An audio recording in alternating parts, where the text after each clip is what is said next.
당신이 좋아서 음식 해놓고 이제 와서 생색내는 거야?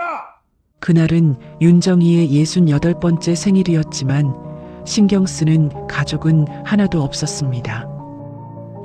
아, 오늘이었네. 깜빡했다, 엄마. 엄마 설거지부터 해. 굳으면 더 힘들잖아. 새벽부터 정희는 시어머니의 죽을 수 없고 은퇴한 남편과 3년째 취업 준비 중인 아들의 새끼를 챙겼어요. 결혼해 따로 사는 딸 부부는 매일같이 반찬통 3개를 들고 저녁을 먹으러 왔죠. 하지만 7사람이 식사를 마친 뒤 식탁에 남은 것은 산더미처럼 쌓인 그릇뿐이었습니다. 정희는 고무장갑을 끼우다 자신의 손을 봤어요. 그 손으로 45회 동안 가족의 밥을 차렸습니다. 그리고 7 식구는 자신의 생일조차 모르고 있었죠. 정희는 고무장갑을 설거지 더미 위에 내려놓았어요. 그렇게 다음날 새벽 정희는 사라졌습니다. 낡은 식탁보 위에는 쪽지 한 장만 남아 있었어요. 배고픈 사람은 자기 밥을 해 먹으세요. 그들은 아무도 몰랐습니다. 정희가 밥을 멈추자 7 식구의 생활은 무너지기 시작할 거라는 것을. 과연 정희가 사라진 뒤 드러난 가족들의 진짜 모습은 무엇이었을까요? 사연을 시작하기 전에 무료로 할 수 있는 구독과 좋아요 부탁드리고 지금 어디에서 듣고 계신지도 댓글로 남겨주시면 계신 곳마다 건강과 평안이 가득하시길 바라겠습니다.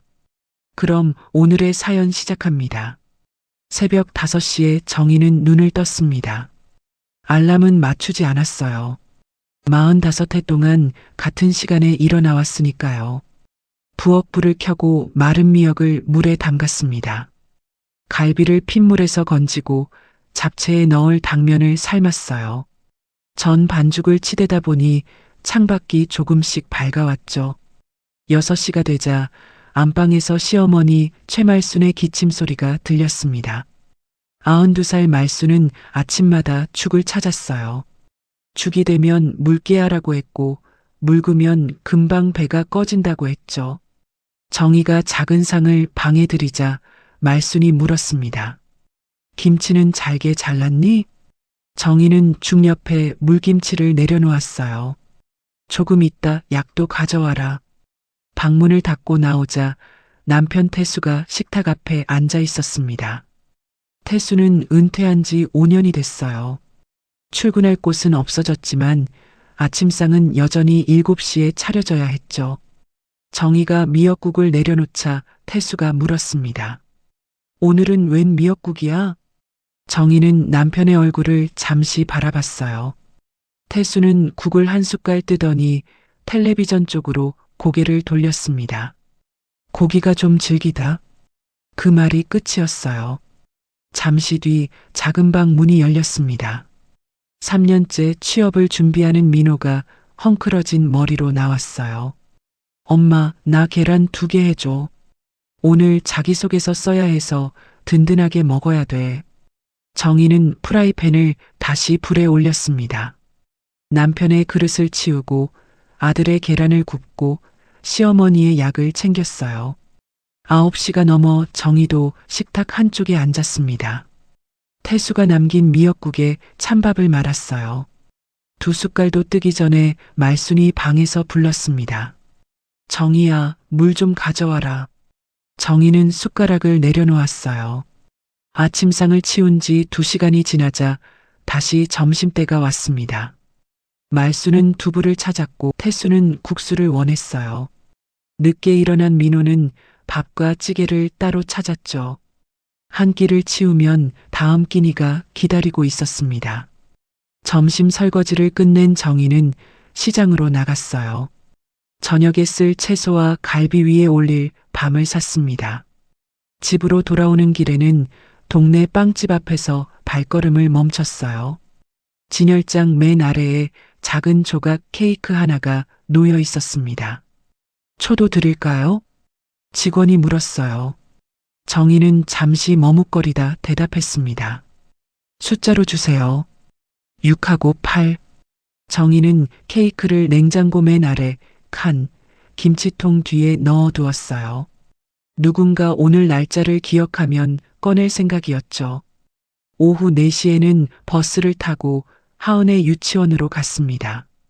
처음에는 딸 수진이 복직에 적응할 때까지만 부탁한다고 했어요. 그 다음에는 하은이 유치원에 익숙해질 때까지만이라고 했죠. 그 말이 몇 해를 넘겼습니다. 정희는 하은을 데려와 간식을 먹이고 색칠 공부를 펼쳐주었어요. 잠시 뒤 수진에게서 문자가 왔습니다. 엄마, 우리 집 가면 늦으니까 하은이 머리도 좀 감겨줘. 정희는 답장 대신 욕실에 수건을 꺼내 놓았어요.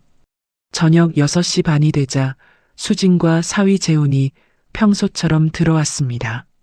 재훈의 손에는 빈 반찬통 3개가 들려 있었어요. 처음에는 하나였습니다. 장조림을 조금만 담아달라고 했죠. 그러다 멸치볶음과 김치통이 더해졌습니다. 수지는 신발을 벗으며 부엌을 바라봤어요. 엄마, 하은이 먹을 건간 약하게 해놨지? 정희는 아이 몫으로 따로 볶은 잡채를 가리켰습니다. 재우는 갈비찜 접시를 살폈어요. 장모님, 남으면 저희 내일 먹게 싸주세요. 민호는 자리에 앉자마자 갈비 세대를 자기 앞접시로 옮겼습니다. 엄마, 나 내일 면접이니까 좋은 부위 좀 남겨줘. 태수는 냉장고에서 소주를 꺼냈어요. 내일 아침에는 해장국 좀 끓여라. 말수는 미역국을 한 숟갈 뜨더니 숟가락을 내려놓았습니다. 싱겁다. 7사람의 숟가락이 움직이기 시작했어요. 정희도 자리에 앉았지만 오래 있지는 못했습니다. 잡채를 다시 담아왔고 빈 물컵을 채웠어요. 하은이 국을 엎자 행주를 가져왔고 말순이 즐기다며 밀어놓은 갈비는 살만 발라냈죠. 정희가 다시 의자에 앉았을 때는 갈비찜 접시가 거의 비어 있었습니다. 식사를 마친 사람들이 차례로 일어났어요. 수지는 하은이 흘린 밥알과 장난감을 그대로 둔 채 소파로 갔습니다. 재우는 반찬통에 갈비찜을 담았어요. 민호는 방으로 들어갔고 태수는 소파에 누워 리모컨을 집었죠. 방으로 향하던 말순이 고개를 돌렸습니다. 과일 좀 깎아와라. 문이 닫혔어요. 식탁에는 7사람이 먹은 그릇만 남았습니다. 정희는 빈자리들을 천천히 바라보다 말했어요. 오늘이 내 생일이었어. 거실이 잠깐 조용해졌습니다. 수진이 휴대전화 달력을 확인했어요. 아, 오늘이었네. 깜빡했다, 엄마. 재우는 반찬통 뚜껑을 닫으며 웃었습니다. 오늘 다 같이 잘 먹었으니까 생일잔치 한 거죠, 뭐. 태수는 텔레비전에서 눈을 떼지 않았어요. 당신이 좋아서 음식 해놓고 이제 와서 생색내는 거야? 닫히던 방문이 다시 열렸습니다.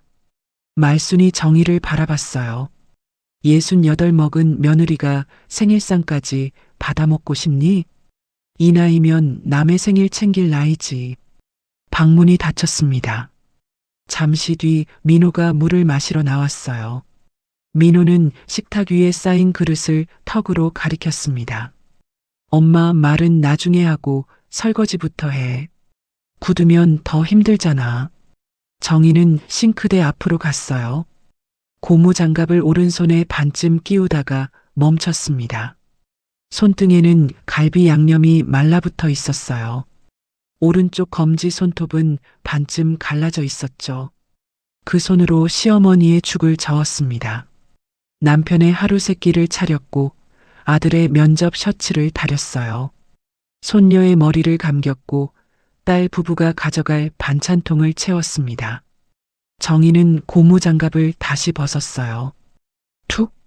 장갑이 설거지 더미 위로 떨어졌습니다. 그래. 오늘이 내가 차리는 마지막 밥상이야. 수진이 재훈을 바라봤어요. 엄마 삐졌나 봐. 재훈이 작게 웃었습니다. 며칠 있으면 또 괜찮아지시겠지. 태수는 채널을 돌렸어요. 정희는 더 말하지 않았습니다. 밤 12시가 넘었는데도 싱크대의 그릇은 그대로였습니다. 이 집에서 처음 있는 일이었어요. 태수는 소파에 누운 채 부엌을 바라봤습니다. 그릇에서 냄새난다. 싸움은 싸움이고 설거지는 해야지. 정희는 대답하지 않았어요. 내일 아침에는 해장국 잊지 말고. 태수는 텔레비전 소리를 조금 키웠습니다. 정희는 안방으로 들어갔어요. 장롱 안쪽에서 작은 여행 가방을 꺼냈습니다. 옷 몇 벌과 개인 통장 한 권, 무릎 보호대를 넣었죠. 서랍 아래에는 태수의 칠순 때 찍은 가족 사진이 있었습니다. 말수는 가운데 의자에 앉아 있었어요. 태수와 민호는 양옆에 서 있었고 수진과 재호는 하은의 손을 잡고 웃고 있었죠. 정희는 맨 끝에 서 있었습니다. 앞치마를 두른 채였어요. 사진을 찍기 직전까지 전을 붙이다 나온 사람이었죠. 정희는 사진 속 자신의 얼굴을 한번 짚었습니다. 웃고 있었어요. 하지만 정희의 의자는 없었습니다. 정희는 사진을 가방에 넣지 않았어요. 다시 서랍 안에 내려놓았습니다. 그리고 부엌으로 나갔어요.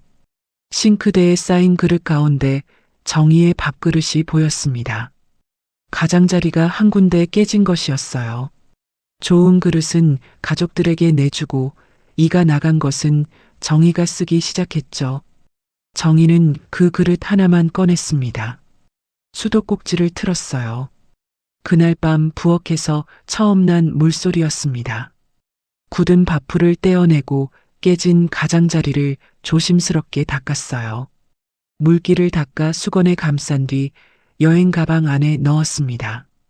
나머지 그릇에는 손을 대지 않았어요. 새벽 2시 정희는 휴대전화를 들었습니다. 오래된 연락처 하나를 찾아 눌렀어요. 박미자. 같은 마을에서 자랐고 같은 해에 결혼했던 친구였습니다. 10년 전 미자가 바닷가에 민박집을 열면서 말했어요. 숨 막히면 와. 방 하나는 비워둘게. 신호가 3번 울렸습니다. 정희야? 이 시간에 무슨 일이야? 미자야. 응. 내가 전에 한 말 아직도 유효하니? 무슨 말? 힘들면 바다 보러 오라고 했잖아. 수학이 넘어가 잠시 조용해졌어요. 미자는 무슨 일이냐고 묻지 않았습니다. 방 있다. 짧은 대답이 들렸어요. 몇 시 차 타고 올 건데? 정희는 입술을 한번 다물었습니다. 눈가에 맺힌 것을 손등으로 눌렀어요. 첫 차 타고 갈게. 도착하면 전화해. 데리러 나갈게. 새벽 4시 반. 정희는 외투를 입고 여행 가방을 들었습니다. 싱크대에는 25개의 그릇이 그대로 쌓여 있었어요. 고무장갑 한 짝도 그 위에 얹혀 있었죠. 정희는 귀퉁이를 3번 기운 낡은 식탁보 위에 종이 한 장을 올려놓았습니다. 한 줄만 적혀 있었어요. 배고픈 사람은 자기 밥을 해 먹으세요. 정희는 현관으로 걸어갔습니다. 태수가 벗어놓은 양말도 하은이 두고 간 인형도 재훈의 빈 반찬통도 그대로 두었어요. 문이 닫히는 소리는 크지 않았습니다. 45해 동안 한 번도 비어있지 않았던 자리가 그날 새벽 처음으로 비었습니다. 아침 7시 태수가 식탁 앞에 앉았습니다. 평소라면 국 냄새가 먼저 났어요. 말순의 죽을 들고 안방으로 가는 정희의 발소리도 들렸죠. 하지만 그날 부엌은 어두웠습니다. 싱크대에는 전날 먹은 그릇이 그대로 쌓여 있었어요. 정희야. 태수가 안방을 향해 불렀습니다. 대답이 없었어요. 아침 안에? 태수는 안방 문을 열었습니다. 이불은 반듯하게 접혀 있었고 정희의 외투가 걸려있던 자리는 비어 있었어요. 그때 말순이 방문을 열었습니다. 죽은? 작은 방에서도 민호가 나왔어요. 엄마 없어요? 태수는 식탁 위에 놓인 종이를 발견했습니다. 배고픈 사람은 자기 밥을 해 먹으세요. 민호가 쪽지를 읽고 웃었어요. 진짜 삐졌나 보네. 태수는 종이를 다시 내려놓았습니다. 친구 집에 갔겠지. 저녁이면 들어와. 말순이 팔짱을 꼈어요. 들어오면 버릇부터 고쳐놔라. 태수는 편의점에서 삼각김밥과 컵죽을 사왔습니다. 말수는 컵죽을 한 숟갈 먹더니 밀어냈어요. 이걸 사람이 먹으라고 가져왔니? 민호는 삼각김밥 포장을 뜯었습니다. 점심은 각자 먹어요. 나 면접 준비해야 해. 낮이 지나도 정희에게서는 연락이 없었어요. 태수는 전화를 걸지 않았습니다. 먼저 연락하면 자신이 잘못한 것처럼 보일 것 같았죠. 저녁 6시 반. 현관문이 열렸습니다. 수진과 재훈, 하은이 평소처럼 들어왔어요. 수진은 신발을 벗으며 부엌을 바라봤습니다. 엄마, 오늘 뭐 해놨어? 대답이 없었어요. 태수가 식탁 위 쪽지를 가리켰습니다. 나갔다. 수진은 쪽지를 읽었습니다. 아직도 안 들어왔어? 들어오겠지.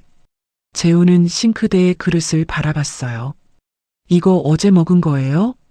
태수가 수진에게 말했습니다. 내가 오늘 밥 좀 해라. 수진의 얼굴이 굳었어요. 내가 왜 아빠랑 할머니, 오빠 밥까지 해야 해? 민호가 방문을 열고 나왔습니다. 누나네가 매일 3사람씩 와서 제일 많이 먹었잖아. 우리는 엄마가 오라고 해서 온 거야. 엄마가 언제 오라고 했는데? 누나가 매일 뭐 해놨냐고 물었잖아. 재훈이 끼어들었어요. 그냥 배달시키면 되잖아요.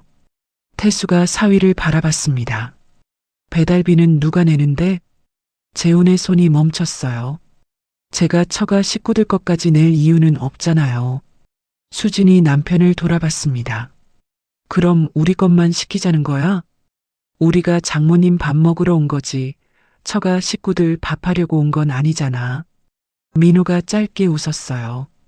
그러니까 엄마 없으면 안 온다는 거네. 수진이 목소리를 높였습니다. 오빠는 3년 동안 여기서 공짜로 먹었잖아. 누나는 결혼해서 나가놓고 매일 먹으러 왔고. 태수가 식탁을 손바닥으로 내리쳤어요. 그만해. 안방에서 말순이 방문을 열었습니다. 시끄럽다. 밥은 언제 주는 거야? 그날 저녁 태수는 국밥을 주문했어요. 민호는 햄버거를 시켰고 수진 부부는 매운 찜닭을 골랐습니다. 음식이 도착한 뒤에야 태수는 말순이 먹을 것이 없다는 걸 알아차렸어요. 수진도 매운 찜닭 앞에서 하은이 숟가락을 들지 못하는 모습을 보고서야 흰밥을 찾았습니다.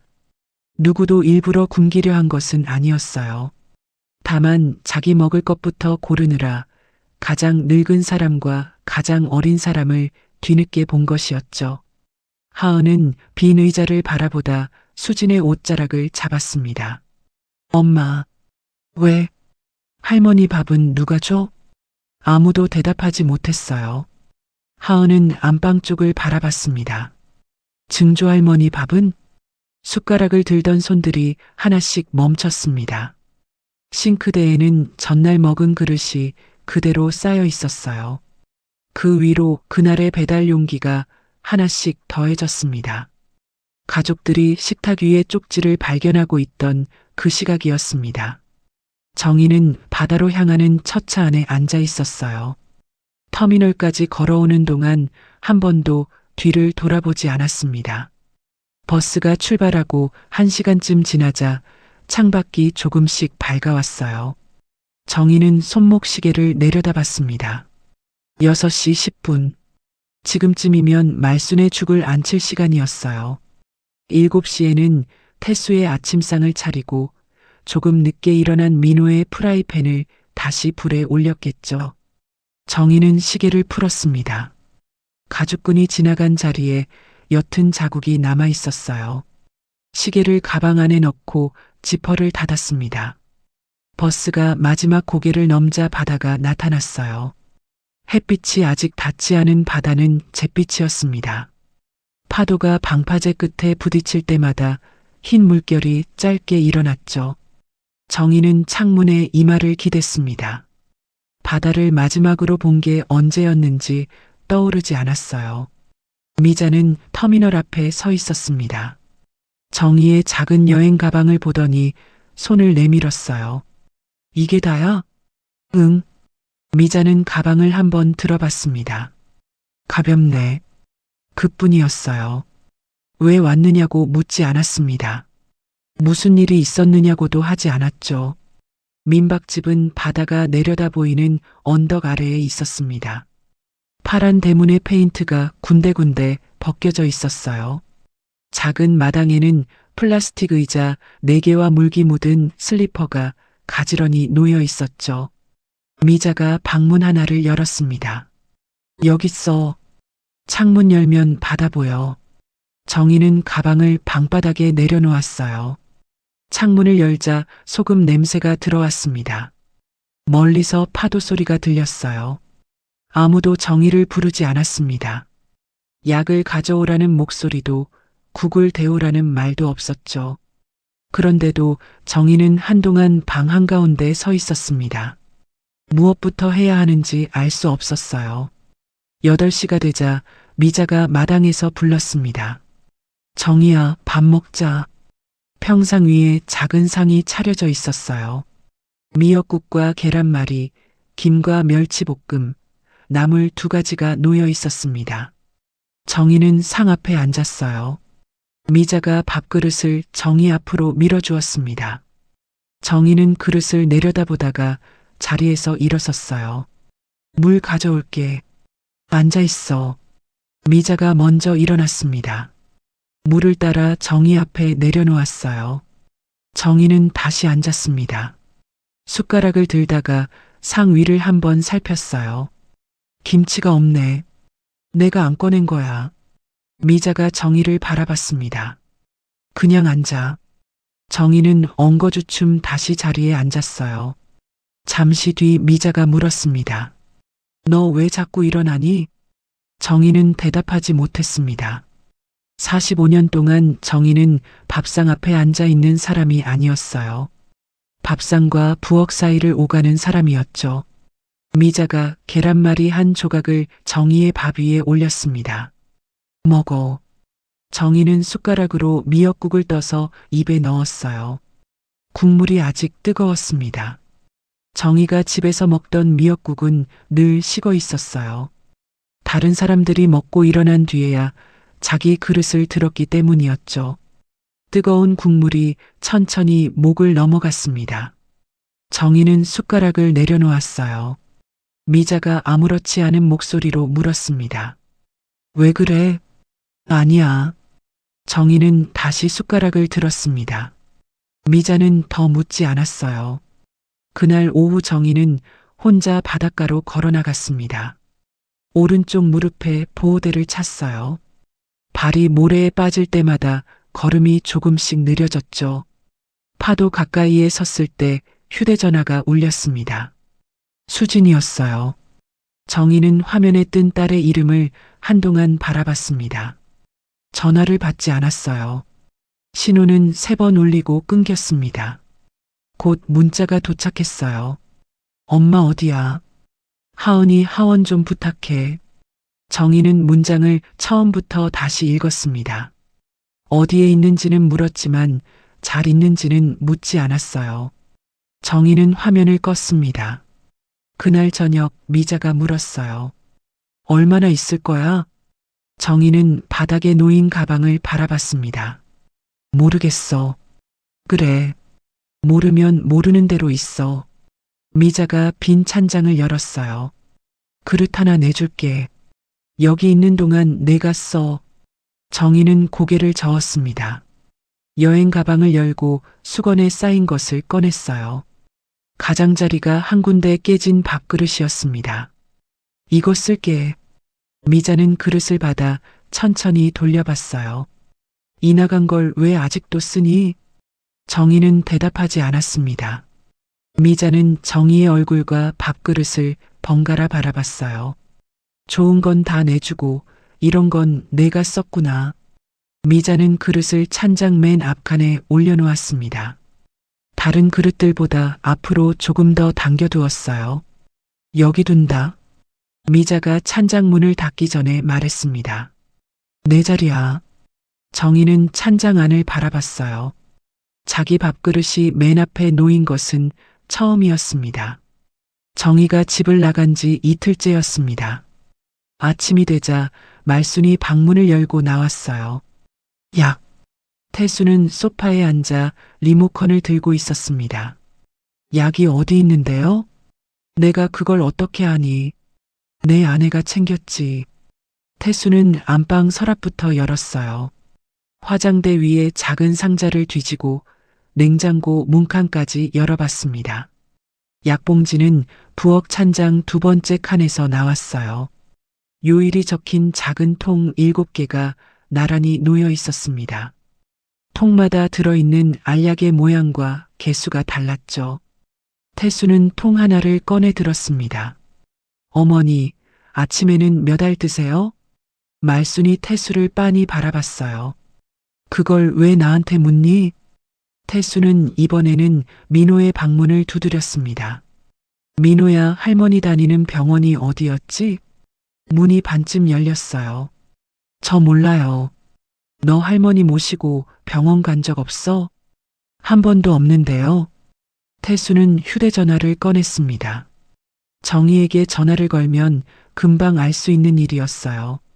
그러나 화면 위 정희의 이름을 보고도 누르지 못했습니다. 먼저 전화하면 자신이 잘못한 사람이 되는 것 같았거든요. 오후 3시가 되자 수진에게서 전화가 왔습니다. 아빠, 오늘 하은이 좀 데려다 줄 수 있어? 태수는 텔레비전 소리를 줄였어요. 내가? 엄마가 늘 하던 거잖아. 태수는 잠시 말이 없었습니다. 나는 못한다. 왜? 그런 건 해본 적이 없어. 수화기 너머에서 수진의 숨소리가 짧게 들렸어요. 아빠도 안 하고 오빠도 안 하고. 전화가 끊겼습니다. 수진은 곧바로 재훈에게 전화를 걸었어요. 오늘 당신이 하은이 좀 데리러 가. 나 3시 반에 회의야. 나도 회의 있어. 당신 엄마한테 며칠만 더 부탁하면 안 돼? 수진의 목소리가 높아졌습니다. 우리 엄마가 당신 집 보모야? 재훈도 물러서지 않았어요. 매일 저녁 친정 가자고 먼저 말한 건 당신이잖아. 당신이 반찬통 내밀 때는 아무 말도 안 했잖아. 당신이 편하다고 했잖아. 장모님이 알아서 해주신다고. 두 사람 모두 회의를 미루지 않았습니다. 하은은 유치원 연장 교실에 남았어요.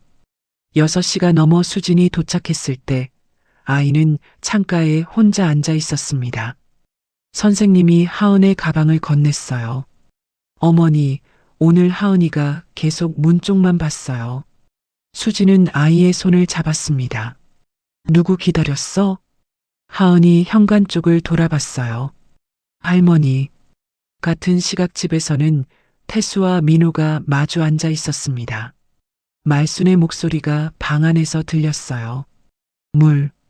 민호가 태수를 바라봤습니다. 태수도 아들을 봤어요. 민호야, 내가 좀 갖다 드려라. 아버지가 가까이 계시잖아요. 나는 하루 종일 약 찾느라 다리가 아프다. 민호가 노트북 화면을 가리켰어요. 저는 내일 면접이에요. 면접이 매일 있냐? 3년째 준비만 하면서. 민호의 손이 키보드 위에서 멈췄습니다. 아버지는 하루 종일 등산 영상만 보시잖아요. 뭐? 은퇴한 지 5년이에요. 그동안 밥상 한 번 차리신 적 있어요? 태수가 자리에서 몸을 일으켰습니다. 이놈이 어디서 아버지한테. 그때 말순이 방문을 열었어요. 물 달라는데 왜 싸우고 있니?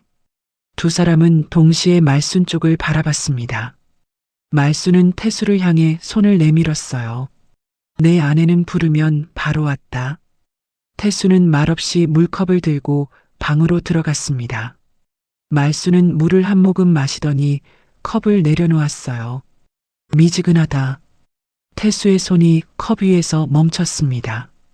그러나 아무 말도 하지 못했어요. 정희가 비운 것은 부엌이었습니다. 먼저 금이 간 곳은 가족들의 관계였죠. 그날 밤 싱크대의 그릇은 30개를 넘겼습니다. 그날 밤까지도 정희가 잘 있는지 묻는 전화는 없었습니다. 사흘째 아침이었습니다. 태수의 휴대전화가 식탁 위에서 연이어 울렸어요. 카드 결제 문자였습니다. 배달 음식, 반찬 가게, 세탁소, 약국. 태수는 알림을 하나씩 내려다봤습니다. 사흘 동안 식비와 약값으로 빠져나간 돈이 15만 원을 넘었어요.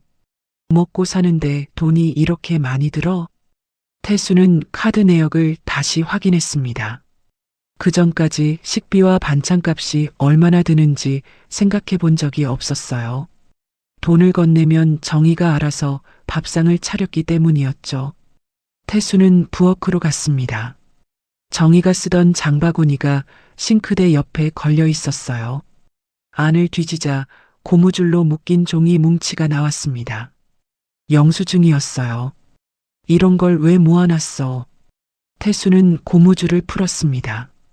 맨 위에는 정희가 집을 나가기 전날 받은 영수증이 있었어요.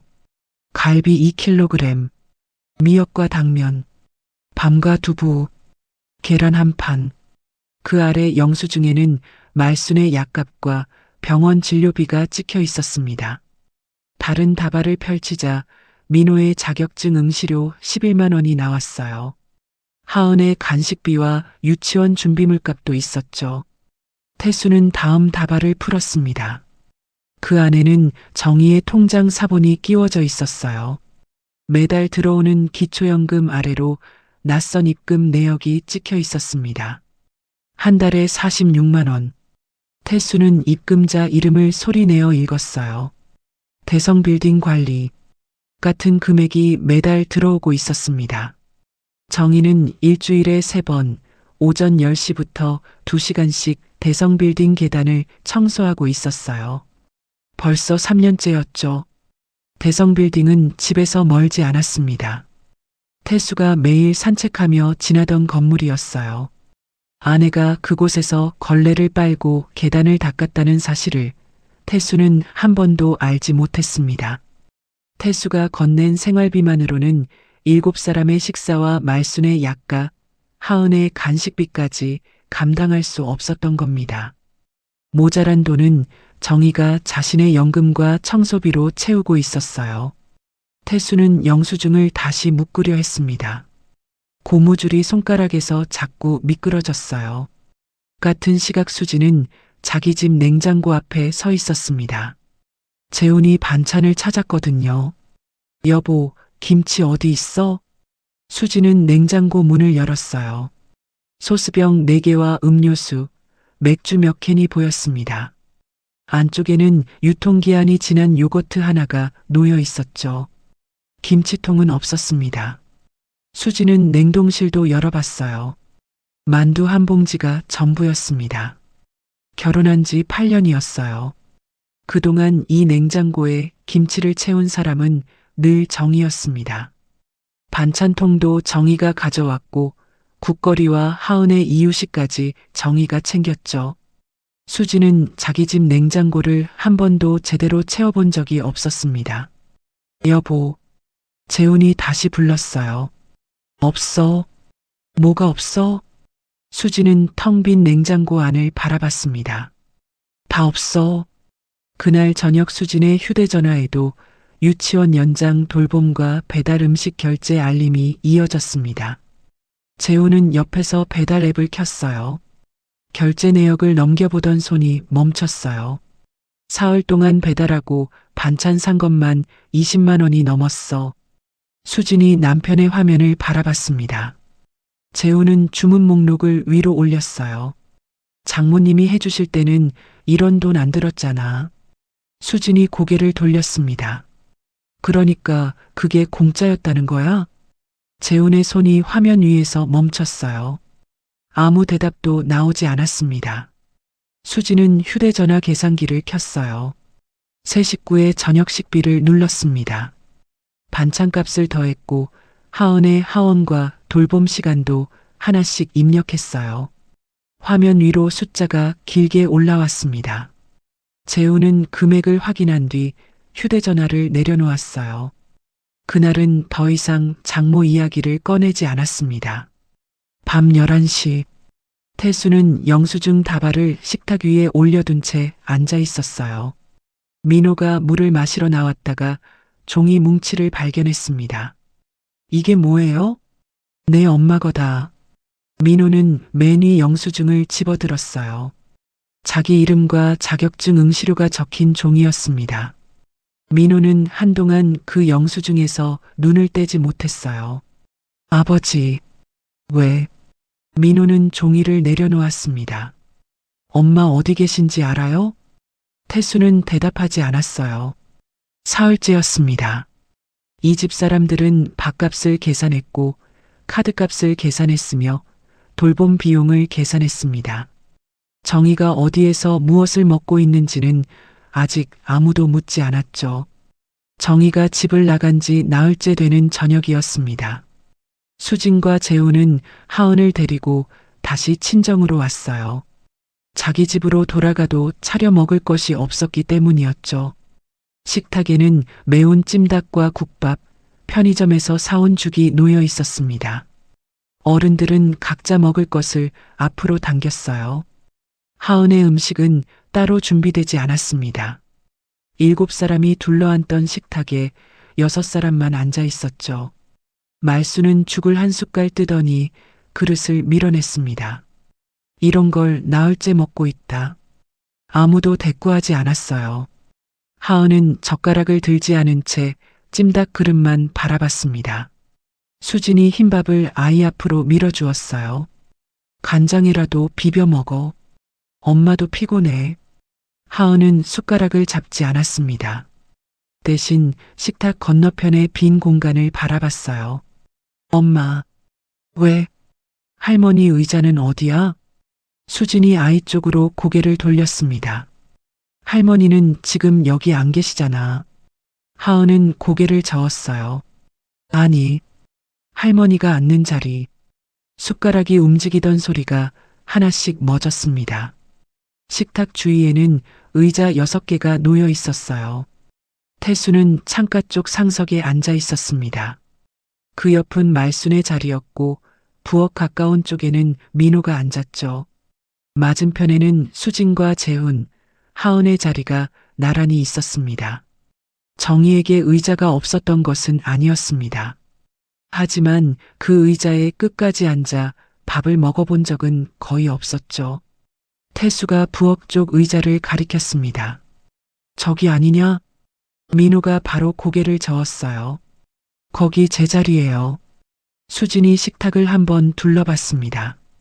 그러다 자신도 모르게 말했어요. 엄마는 앉아도 금방 다시 일어났잖아. 말을 내뱉은 뒤에야 수진의 입술이 멈췄습니다. 하은이 고개를 끄덕였어요. 맞아. 할머니는 앉아도 금방 일어났어. 아이가 손가락으로 식탁과 부엌 사이를 그었습니다. 여기서 저기로 계속 왔다 갔다 했어. 하은은 두 손으로 그릇을 받쳐드는 신용을 했어요. 우리 다 먹을 때까지 한 번도 끝까지 앉아있지 못했어. 수진의 손이 밥그릇 위에서 멈췄습니다. 왜 안 앉느냐고 물어봤는데 또 일어나야 하니까 그냥 서 있는 게 편하대. 식탁이 조용해졌어요. 재우는 젓가락을 내려놓았습니다. 태수는 자기 앞에 놓인 국밥을 바라봤어요. 45년 동안 태수의 자리는 한 번도 바뀐 적이 없었습니다. 그런데 아내가 어디에 앉았는지는 떠오르지 않았죠.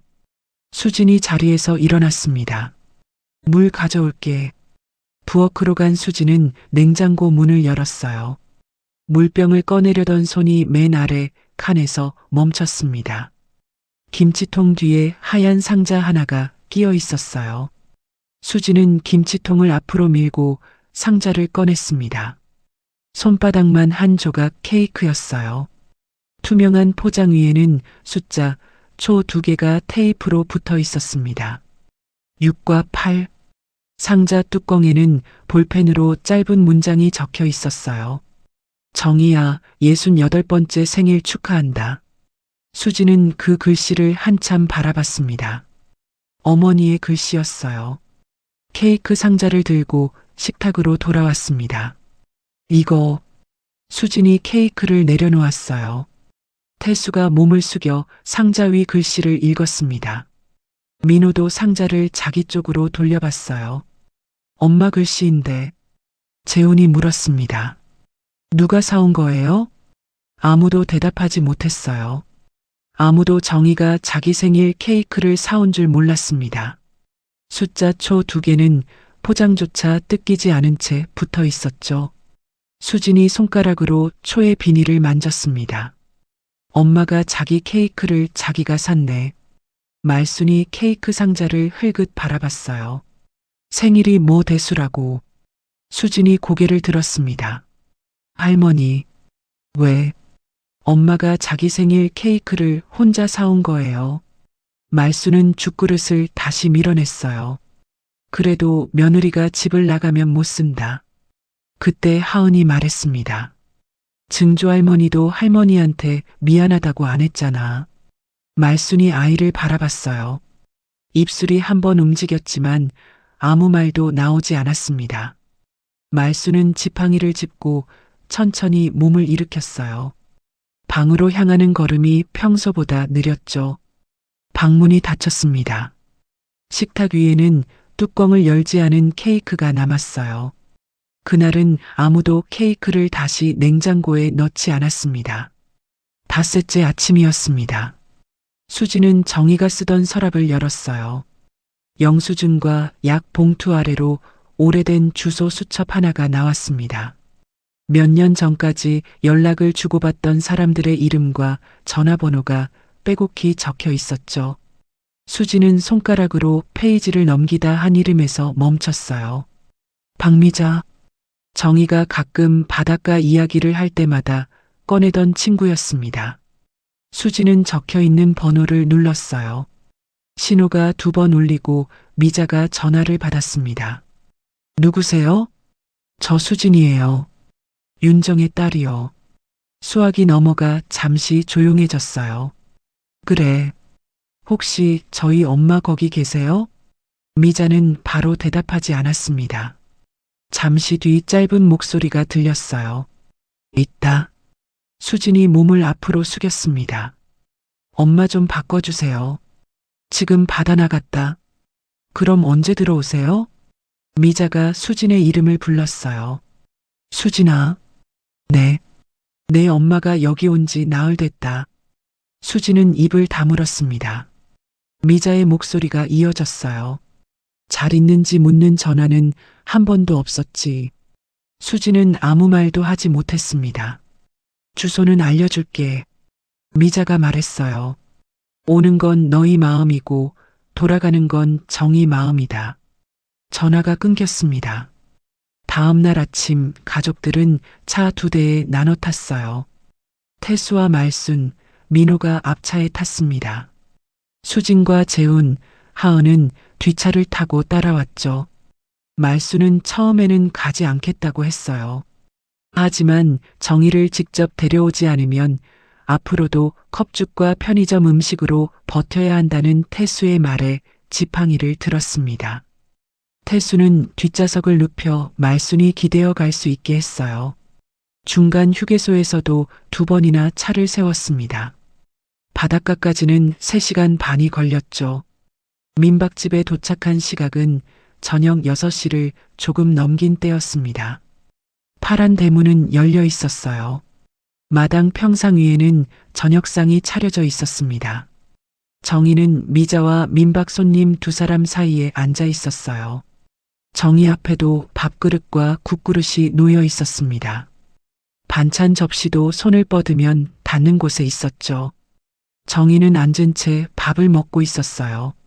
물컵이 비지 않았고 반찬이 줄어도 일어나지 않았습니다.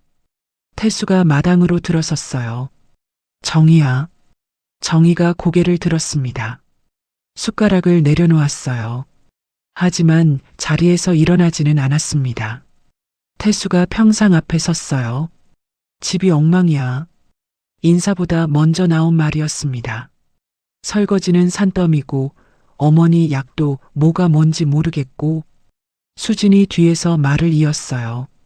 엄마, 하은이 데려올 사람이 없어서 회사에서도 눈치 보여. 민호도 한 걸음 앞으로 나섰습니다. 나 다음 주에 최종 면접인데 며칠째 밥을 제대로 못 먹었어. 말수는 태수의 팔을 붙잡고 목소리를 높였어요. 늙은 시어미를 두고 며느리가 이렇게 나돌아다녀. 재호는 가족들 뒤에 서서 평상 위의 반찬을 바라보고 있었습니다. 미자가 자리에서 일어나려 했어요. 정희가 손을 내밀어 막았습니다. 괜찮아. 정희는 가족들의 말을 끝까지 들었어요. 태수부터 말순까지 한 사람씩 차례로 바라봤습니다. 태수 씨는 집 때문에 왔고, 태수의 입술이 다물렸어요. 수진이는 하은이 때문에 왔고, 수진이 시선을 내렸습니다. 민호는 밥 때문에 왔고, 민호가 발끝을 바라봤어요. 정희는 마지막으로 말순을 향했습니다.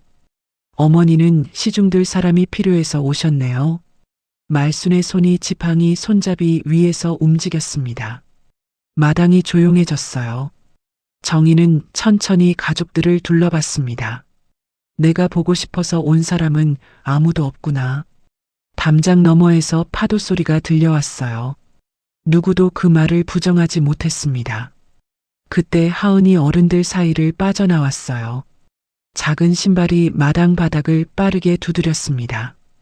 아이는 정희에게 달려가 무릎에 얼굴을 묻었어요. 할머니.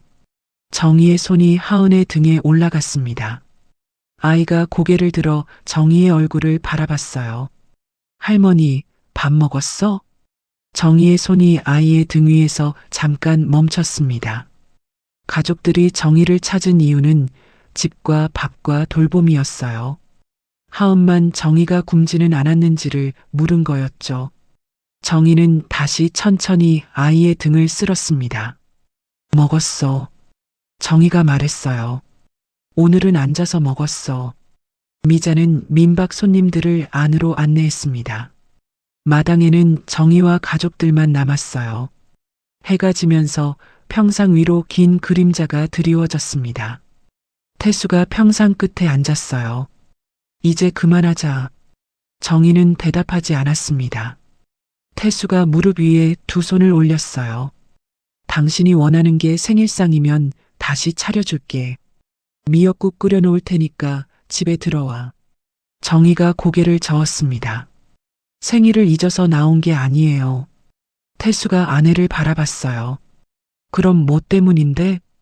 정희는 한동안 태수의 얼굴을 바라봤습니다. 생일날까지도 내가 밥 차리는 사람일 뿐이라는 걸 확인해서 나온 거예요. 태수의 손이 무릎 위에서 굳었어요. 수진이 앞으로 나섰습니다.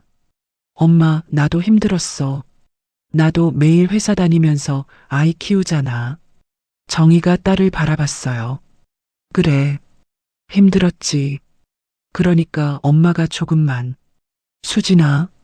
정희가 딸의 말을 끊었습니다. 목소리는 높지 않았어요. 내가 힘들 때 엄마한테 온 건 잘못이 아니야. 수진이 어머니를 바라봤습니다. 그런데 엄마가 힘든지는 언제 물어봤니? 수진의 입술이 움직이다 멈췄어요. 저녁마다 엄마 뭐 해놨어? 는 물었습니다.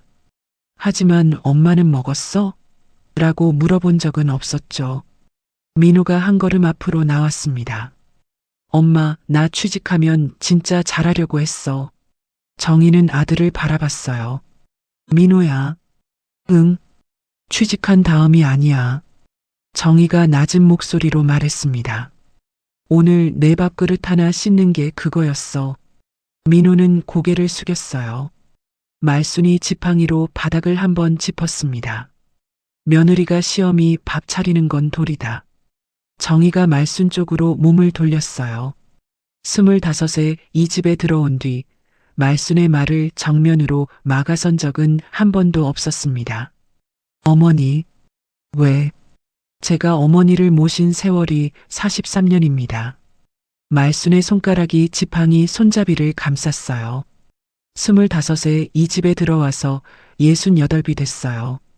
정희의 목소리는 흔들리지 않았습니다. 어머니 죽을 10년 끓였고 병원에 갈 때마다 제가 손을 잡았습니다. 말수는 아무 말도 하지 않았어요. 이제 남은 시간은 어머니 아들이 맡게 하세요. 태수가 어머니와 아내를 번갈아 바라봤습니다. 정희는 마지막으로 남편을 향했어요. 나는 당신 아내였어요. 태수가 고개를 들었습니다. 당신 어머니와 다 큰 자식들의 식모가 아니었어요. 마당 전등이 한번 깜빡였어요. 태수는 입을 열었지만 아무 말도 하지 못했습니다. 수진이 조심스럽게 물었어요. 엄마, 그럼 언제 들어올 거야? 정희가 딸을 바라봤습니다. 지금은 안 들어가. 엄마, 돌아가서 너희가 해야 할 일부터 해. 정희는 자리에서 일어났어요. 밤길 조심해서 가. 그러고는 민박집 안으로 걸어 들어갔습니다. 문이 닫혔어요. 가족들은 마당에 한동안 그대로 서 있었습니다. 말순이 지팡이를 돌려 세우며 태수에게 말했어요. 가자. 정희를 데리러 온 6사람이 정의 없이 마당을 빠져나갔습니다. 차에 오르기 전 하은이 뒤를 돌아봤어요. 할머니 안 가? 수지는 아이를 안아 올렸습니다.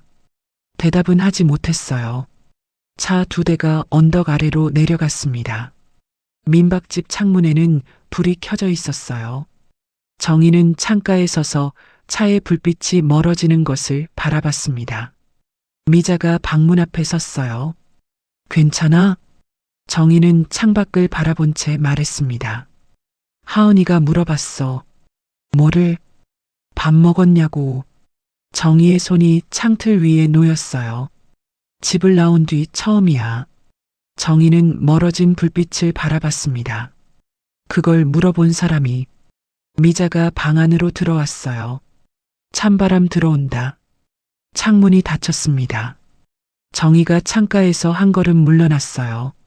찬장 맨 앞칸에는 가장자리가 깨진 정희의 밥그릇이 놓여 있었습니다. 가족들이 바닷가에서 돌아온 뒤 일주일이 지났습니다.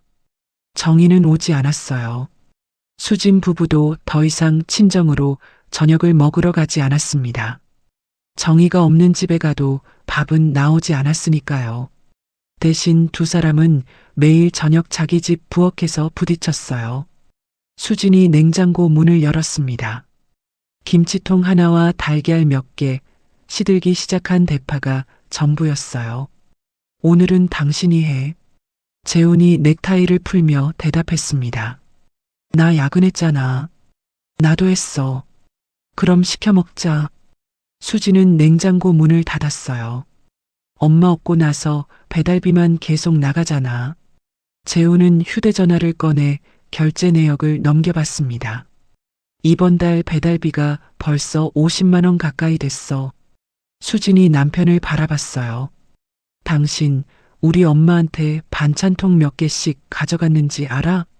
재훈의 손이 멈췄습니다. 3개씩이었어. 수진이 말했어요. 8년 동안. 당신도 좋아했잖아. 나는 우리 엄마니까 그랬지. 수진의 목소리가 낮아졌습니다. 당신은 뭔데? 재훈은 대답하지 못했어요. 식탁 위에는 씻지 않은 배달 용기 2개가 놓여 있었습니다. 2사람은 그날 각자 다른 방에서 잠들었어요. 화요일에는 말순의 정기 진료가 잡혀 있었습니다. 월요일 오후 태수는 민호의 방문을 열었어요. 민호야, 내일 할머니 병원 좀 모시고 가라. 민호가 노트북에서 눈을 떼지 않았습니다. 저 최종 면접 전날이에요. 나는 무릎이 안 좋아서 오래 못 서 있어. 민호가 화면을 닫았어요. 저 3년 만에 최종까지 간 거예요. 태수의 얼굴이 굳었습니다. 그러니까 3년 동안 뭘 했냐고.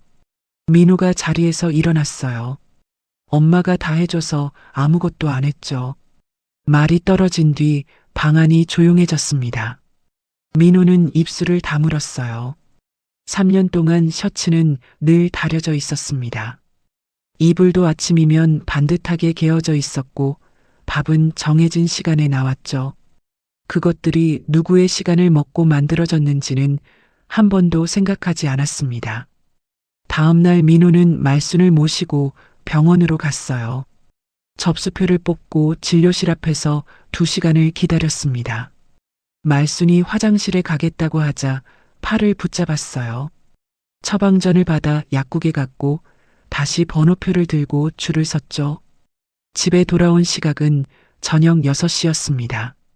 민호는 준비하던 면접 자료를 끝까지 읽지 못했어요. 다음 날 면접은 예정대로 치렀습니다. 면접관은 준비해간 답변보다 다른 것을 물었죠. 지난 3년 동안 본인이 끝까지 책임져 본 일은 무엇입니까? 민호는 바로 대답하지 못했습니다. 그리고 오후 늦게 탈락 문자가 도착했어요. 민호는 휴대전화를 한동안 내려놓지 못했습니다. 처음에는 병원에 다녀오느라 준비를 못했기 때문이라고 생각했어요. 하지만 병원에 다녀온 하루 때문만은 아니었습니다. 어머니가 모든 것을 대신하는 동안 민호가 끝까지 책임져 본 일이 거의 없었던 거였죠. 그 다음 생각은 달랐습니다. 정희는 3년 동안 매일 그 일을 했어요. 병원에 가고 약을 타고 밥을 차렸습니다. 빨래를 개고 손녀를 데려오고 틈이 나는 오전에는 남의 건물 계단까지 닦았죠. 민호는 하루 했을 뿐이었습니다. 그런데도 자기 하루가 사라진 것처럼 느꼈어요. 민호는 휴대전화를 뒤집어 내려놓았습니다. 그제야 어머니의 하루가 무엇을 포기하며 만들어졌는지 조금 보이기 시작했죠. 수요일에는 말순의 무릎 진료가 잡혀 있었습니다. 이번에는 태수가 직접 따라 나섰어요. 정형외과 접수대 앞에서 서류 한 장을 받았습니다. 보호자 이름을 적는 칸이 있었어요. 태수는 펜을 들었습니다. 45년 동안 그 칸에는 늘 정희의 이름이 적혀 있었을 겁니다. 태수는 자기 이름을 천천히 써내려갔어요. 진료실에 들어가기까지 2시간이 걸렸습니다. 말순의 걸음이 느려 병원 복도를 건너는 데에도 한참이 걸렸죠. 엘리베이터 앞에서 기다렸고 수납 창구에서도 줄을 섰습니다. 약국에 도착했을 때는 점심때가 훌쩍 지나 있었어요. 태수는 말순을 병원 앞 식당으로 데려갔습니다. 죽 한 그릇을 주문했어요. 말순은 한 숟갈 먹더니 숟가락을 내려놓았습니다. 싱겁다. 태수는 말없이 소금통을 가져왔어요. 말순이 한 숟갈을 더 뜨더니 말했습니다. 내 아내는 이것보다 잘했다. 넌 왜 이것도 제대로 못하니? 태수의 손이 소금통 위에서 멈췄습니다. 45년 동안 수없이 들은 말이었어요. 다만 그동안에는 늘 정의를 향한 말이었죠. 태수는 그때마다 신문을 넘겼습니다. 텔레비전 소리를 키웠고 모르는 척 밥만 먹었어요. 이번에는 그 말이 자기 앞에 놓여 있었습니다. 태수는 숟가락을 내려놓았어요. 어머니, 왜? 정희가 유난히 잘한 게 아닙니다. 말순이 아들을 바라봤어요. 태수는 창밖으로 지나가는 사람들을 잠시 바라봤습니다. 어머니하고 제가 너무 많은 걸 시킨 겁니다. 말순의 숟가락이 죽그릇 안에서 멈췄어요. 저도 오늘 하루 해봤어요. 태수의 손끝에 접수표가 구겨져 있었습니다. 2시간이 넘게 걸리더군요. 태수가 낮은 목소리로 말했어요. 정희는 이걸 10년 동안 했습니다. 말순은 아무 말도 하지 않았어요. 식당 안에서는 숟가락이 그릇에 부딪히는 소리만 들렸습니다. 집으로 돌아오는 차 안에서 말순이 물었어요. 정희는 언제 온다니? 태수는 앞을 보며 대답했습니다. 안 온답니다. 왜? 태수의 손이 운전대 위에서 굳었어요. 우리가 안 변해서요. 말순은 창밖으로 고개를 돌렸습니다. 그날 저녁 태수는 싱크대 앞에 섰어요. 싱크대에는 며칠째 미뤄둔 그릇이 다시 쌓여 있었습니다. 수세미를 찾느라 찬장 문을 3번 열었어요. 고무장갑 한 짝은 싱크대 한쪽에 그대로 놓여 있었습니다. 정희가 벗어던진 그대로였죠. 태수는 장갑을 집어 손에 끼워봤습니다. 손가락 끝이 닿지 않았어요. 정희의 손에 맞춰진 작은 장갑이었습니다. 태수는 장갑을 다시 벗었습니다. 싱크대 옆에 가지런히 내려놓고 맨손으로 수도꼭지를 틀었어요. 찬물이 손등 위로 흘러내렸습니다. 그제야 그릇 사이에 눌어붙은 밥풀과 굳은 기름이 보였어요. 정희가 사라진 뒤 이 집이 무너진 것은 그 사람이 특별한 비밀을 감추고 있어서가 아니었습니다. 5명의 어른이 자기 몫을 한 사람의 두 손에 올려놓고 살아왔기 때문이었죠. 석 달이 지났습니다. 그동안 가족들은 정희에게 돌아오라는 말을 하지 않았어요. 대신 자기 앞에 놓인 일을 하나씩 들기 시작했습니다. 태수는 주민센터 요리교실에 등록했어요. 화요일과 목요일 오전 10시였습니다. 수강생 12명 중 남자는 태수 혼자였죠. 첫날에는 대파를 썰었습니다. 굵기가 제각각이었어요. 둘째 날 끓인 된장국은 너무 짰습니다. 집에 돌아와 다시 끓였지만 이번에는 밍밍했어요. 세 번째 냄비부터 겨우 먹을 만한 간이 나왔습니다. 태수는 말순의 병원과 약도 맡았어요. 약 봉투와 요일표를 몇 번씩 맞춰본 뒤에야 작은 통 7개를 채울 수 있었죠. 주민센터와 건강보험공단의 안내를 받아 방문 돌봄도 신청했습니다. 말수는 낯선 사람이 집에 오는 게 싫다고 했어요. 그래도 화요일과 목요일에는 요양보호사가 집으로 왔습니다. 태수가 요리교실에 가는 시간이었죠. 민호는 물류센터 야간 아르바이트를 시작했어요. 첫 월급을 받은 날 봉투 하나를 태수 앞에 내려놓았습니다. 생활비예요. 태수가 봉투를 밀어냈어요. 내가 써. 민호는 다시 아버지 쪽으로 밀었습니다. 3년치 중에 한 달이에요. 그날부터 민호는 아침 식사와 빨래를 맡았습니다. 세탁기 사용법을 몰라 휴대전화 영상을 틀어놓고 따라했어요. 한 번은 흰 셔츠와 검은 양말을 함께 돌렸습니다. 셔츠 2벌이 잿빛으로 변했죠. 민호는 셔츠를 버리지 않았어요. 다음 면접 날에도 그 잿빛 셔츠를 입었습니다. 수진과 재우는 친정에서 저녁을 먹지 않기로 했어요. 하은의 하원은 요일을 나누었습니다. 월요일과 수요일, 금요일은 수진이 갔어요. 화요일과 목요일에는 재훈이 유치원으로 향했습니다. 재훈은 처음 2주 동안 3번 늦었어요. 그때마다 하은은 연장 교실 창가에 앉아 있었습니다. 3번째 늦은 날 재훈은 회의 도중 자리에서 일어났어요. 죄송합니다. 아이를 데리러 가야 합니다. 예전에는 정희에게 전화했을 일이었죠. 수진의 집 냉장고에도 김치통이 생겼습니다. 수진이 직접 담근 것이었어요. 소금을 너무 많이 넣어 절반은 먹지 못했습니다. 재우는 장모에게 가져갔던 반찬통 3개를 꺼내 깨끗이 씻었어요. 뒤집어 물기를 말린 뒤 찬장 깊숙이 넣었습니다. 말수는 쉽게 달라지지 않았습니다. 여전히 죽이 싱겁다고 했고 물이 미지근하다고 했어요. 한 번은 정해진 방문 시간이 끝난 요양보호사에게 빨래까지 해두고 가라고 말했습니다. 요양보호사는 가방을 들다 말고 조용히 대답했어요. 어르신, 돌봄은 가족이니까 끝없이 해주는 일이 아니에요. 정해진 시간과 약속 안에서 하는 일입니다.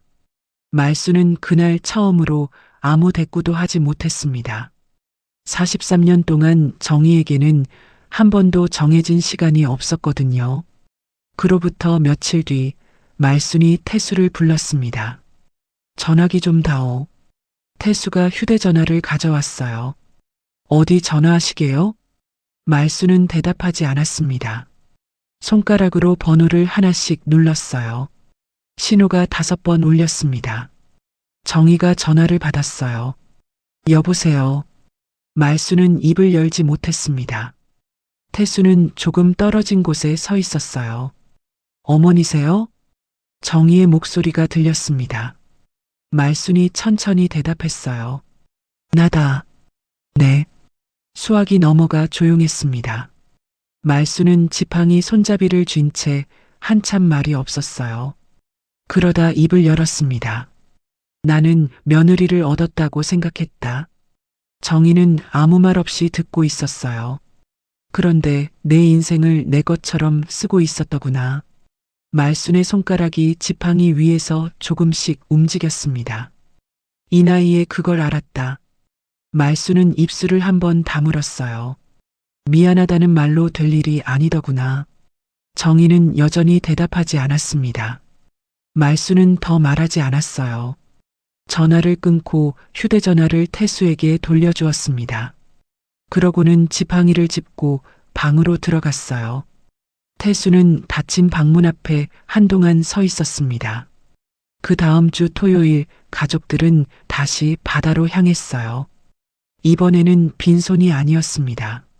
아이스박스와 장바구니에 재료를 나눠 담아왔어요. 미자는 민박집 부엌을 내주었습니다. 태수는 미역국을 끓였어요. 수지는 잡채를 볶았고 민호는 밥을 안 쳤습니다. 재우는 앞치마를 두르고 전을 부쳤어요. 하은은 식탁 위에 수저를 하나씩 놓았습니다. 말수는 의자에 앉아 그 모습을 지켜봤어요. 상을 다 차리는데 3시간이 걸렸습니다. 정희는 부엌에 들어가지 않았어요. 미자가 문 앞을 막고 서 있었거든요. 넌 오늘 손님이야. 정희는 방문 앞 의자에 앉아 기다렸습니다. 부엌에서는 접시가 부딪히는 소리가 났어요. 기름 튀는 소리와 수진의 짧은 비명도 들렸죠. 잠시 뒤 상이 차려졌습니다. 미역국은 조금 싱거웠어요. 잡채는 불어 있었고 저는 가장자리가 탔습니다. 밥도 조금 질었죠. 정희는 상 앞에 섰어요. 말순이 지팡이 끝으로 빈자리 하나를 가리켰습니다. 정희야. 네. 말순이 의자를 바라봤어요. 오늘은 내가 먼저 앉아라. 정희는 잠시 그 자리를 내려다봤습니다. 그러고는 천천히 의자에 앉았어요. 가족들이 그 다음에 자리를 잡았습니다. 식사가 시작됐어요. 정희는 한 번도 일어나지 않았습니다. 물병이 비자 민호가 자리에서 일어났어요. 하은이 국을 조금 흘리자 재훈이 행주를 가지러 갔죠. 말순이 전이 질기다며 접시를 밀자 태수가 잘게 잘라주었습니다.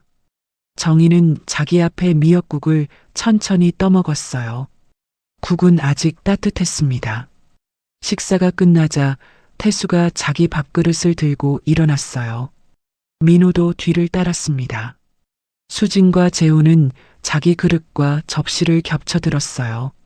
하은은 두 손으로 작은 그릇을 받쳐들었습니다. 마지막으로 말순이 자기 밥그릇을 두 손으로 감쌌어요. 민호가 얼른 다가가 한쪽 팔을 받쳤습니다. 할머니, 제가 들게요. 말순은 고개를 저었어요. 내 거다. 말순은 그릇을 놓지 않은 채 천천히 싱크대까지 걸어갔습니다. 지팡이 대신 민호의 팔을 짚었어요. 싱크대 앞에 도착한 말순은 자기 그릇을 조심스럽게 내려놓았습니다. 43년 만에 처음이었죠. 태수는 다시 식탁으로 돌아갔어요. 정희 앞에 놓인 밥그릇까지 두 손으로 들어 싱크대로 가져왔습니다. 7개의 밥그릇이 싱크대 앞에 모였습니다. 가족들은 소매를 걷었어요. 태수가 물을 틀고 수진이 세제를 짰습니다. 민호는 씻은 그릇을 헹겼어요. 재훈은 마른 행주로 물기를 닦았습니다. 하은은 작은 수저를 하나씩 바구니에 넣었죠.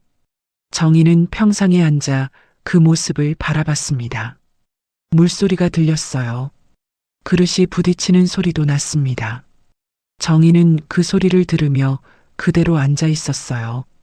일어나지 않았습니다. 설거지가 끝난 뒤 태수가 마당으로 나왔습니다. 손에 묻은 물기를 바지 옆선에 문질렀어요. 정희야. 네. 태수는 평상에서 조금 떨어진 곳에 섰습니다. 돌아오라는 말은 안 할게. 정희는 남편을 바라봤어요. 태수가 마당 바닥을 내려다보며 말했습니다. 다음 달에도 와도 되겠나? 정희는 바로 대답하지 않았습니다. 바다 쪽에서 바람이 불어왔어요. 생각해 볼게요. 가족들은 그날 밤 집으로 돌아갔습니다. 정희는 함께 가지 않았어요. 6달이 흘렀습니다. 정희는 여전히 바닷가에 살고 있었어요.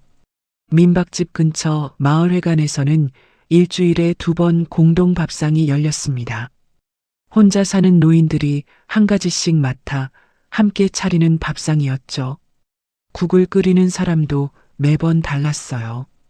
김을 가져오는 사람이 있었고 나물을 무쳐오는 사람도 있었습니다.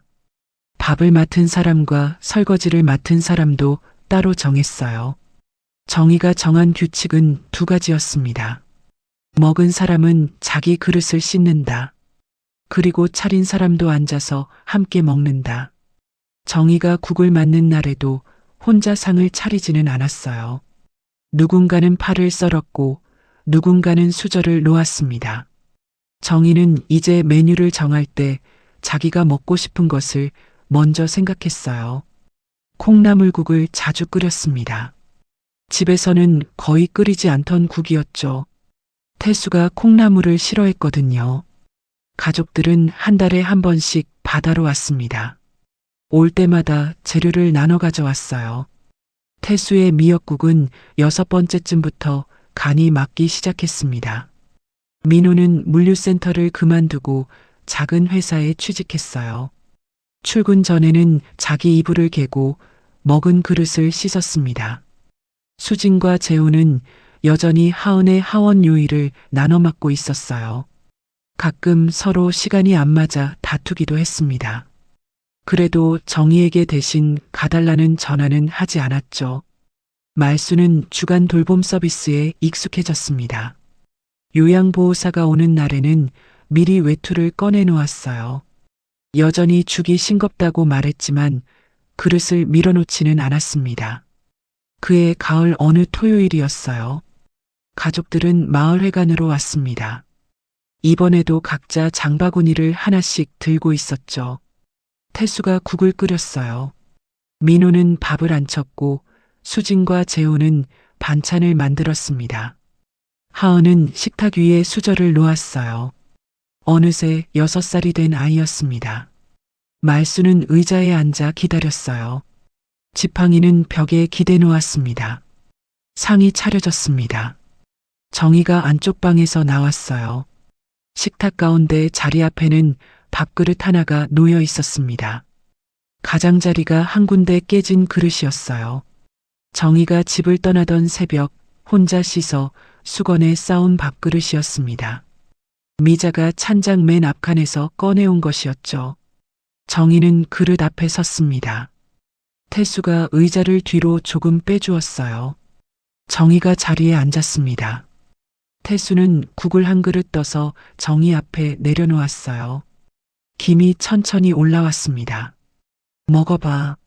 정희가 숟가락으로 국물을 떠 입에 넣었어요. 아직 뜨거웠습니다. 태수가 정희의 얼굴을 살폈어요. 어때? 정희는 국물을 한 번 더 떠먹었습니다. 맞네요. 태수의 입가가 아주 조금 움직였어요. 그제야 자기 자리로 돌아가 앉았습니다. 7사람이 식탁을 둘러앉았어요. 정희의 자리는 가운데였습니다. 식사가 끝난 뒤 정희가 밥그릇을 들려고 했어요. 수진이 먼저 말했습니다. 엄마, 두세요. 정희의 손이 그릇 가장자리에서 멈췄어요. 재훈이 접시를 겹쳐들었습니다. 오늘은 저희가 할게요. 정희는 그릇에서 손을 뗐습니다. 그리고 다시 의자 등받이에 몸을 기대었어요.